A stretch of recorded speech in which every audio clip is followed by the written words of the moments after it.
स्वतंत्रता दिवस की बहुत बहुत शुभकामनाएं। देश की आज़ादी के लिए भी हिमाचल वासियों ने संघर्ष किया और जब देश को बनाने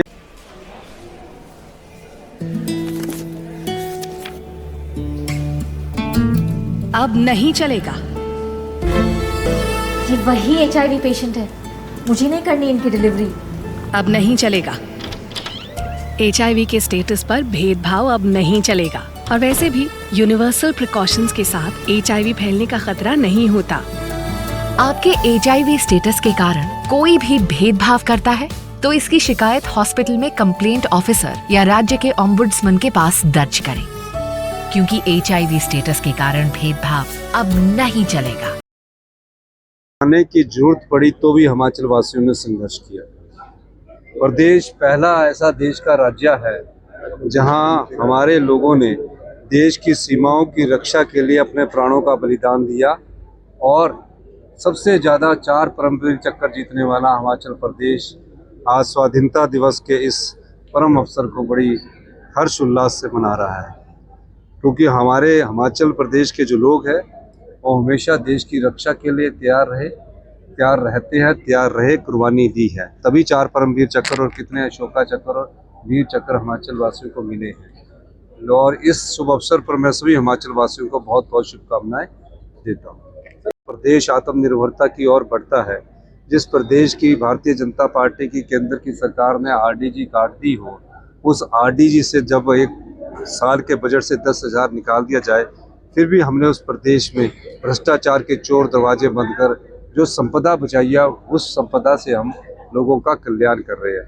आज हमने जो 16 से 22 तक जो है 35% क्लास 3 का एरियर देने की बात की है, पेंशन और पारिवारिक आय का एरियर देने की बात की है, और जो क्लास 4th है हमारे, जिनको सबसे ज़्यादा ज़रूरत होती है, उनको 20,000 रुपया पे एरियर देने की बात की है, क्योंकि उनका पेंशन एरियर हम पहले ही ख़त्म कर चुके हैं। क्लास 1 और क्लास 2 के सभी कर्मचारियों को जो पेंशन और पारिवारिक पेंशन के लोग हैं, उनको 15% एरियर देने की बात की है। तो ये उनका अधिकार है, उनको हम दे रहे हैं। और मैं चाहूँगा कि वो जिन बुजुर्ग हमारे जो है सम्मानित है, किसी न किसी रूप से कभी उगर हो जाते हैं, उन्होंने खुद सरकार में नौकरी की है, वो जानते हैं कि किस प्रकार से RDG के अगर पैसे कट जाए फिर भी प्रदेश को चलाना कितना मुश्किल होता है। अगर कॉलेज भी लगे हैं तो उसमें भी होता है। एक DSP ने रिपोर्ट की थी, नेशनल कमीशन ने, ये कॉमन बातें हैं, कोई ऐसी बात नहीं।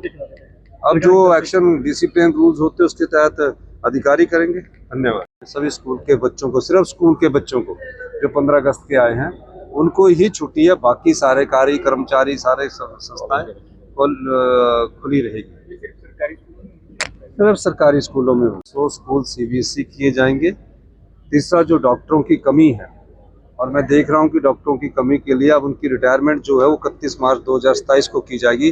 तब तक हम काफ़ी नियुक्तियां कर देंगे और फिर उनको नियुक्त किया जाएगा, लेकिन इन नियुक्तियों से किसी को प्रभाव ना पड़े, इस दृष्टिकोण से हम एक योजना पर काम कर रहे हैं, ताकि किसी प्रकार का कोई प्रभाव ना पड़े, किसी की प्रमोशन पर प्रभाव ना पड़े। वो मैं अभी जाके अधिकारियों से बैठ करके कोई नई योजना फार्मूला लेकर, ताकि उनकी नियुक्तियों पर प्रभाव ना पड़े, हम आगे